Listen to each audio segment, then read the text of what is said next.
नमस्कार, आपण पाहत आहात पोलीस टाइम्स डिजिटल मीडिया। आजची महत्त्वाची बातमी पुण्यातील हिंजवडी आयटी पार्कमधून आहे। हिंजवडीमधील एका नामांकित आयटी कंपनीत काम करणाऱ्या 23 वर्षीय अभियंत्याने आत्महत्या केली आहे। पियुष कबाडे असे या तरुणाचे नाव असून त्यांनी 7व्या मजल्यावरून उडी घेतली। त्यांच्याकडून सापडलेल्या चिठ्ठीत त्यांनी लिहिलं आहे, मी सर्व गोष्टींमध्ये अपयशी ठरलो आहे। ही घटना मन हेलावणारी आहे। पुण्यातील तरुणांमध्ये वाढत्या मानसिक तणावाचे हे एक गंभीर उदाहरण ठरत आहे। दुसरीकडे उपमुख्यमंत्री अजित पवार यांनीही हिंजवडीतील अपूर्ण सुविधा आणि वाहतूक कोंडीवर नाराजी व्यक्त केली आहे।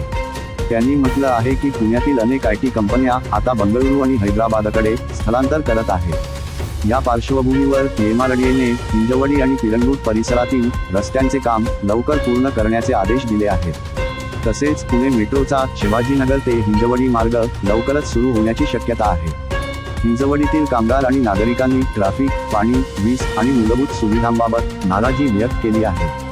या सर्व प्रकारांवर तातडीने उपाययोजना होणे अत्यंत आवश्यक आहे। आपण पाहत होता police times digital media. Pune जिल्हा प्रतिनिधी परवेझ शेखर। पुन्हा भेटू एका नवीन, सत्य आणि स्पष्ट बातमीसह। धन्यवाद।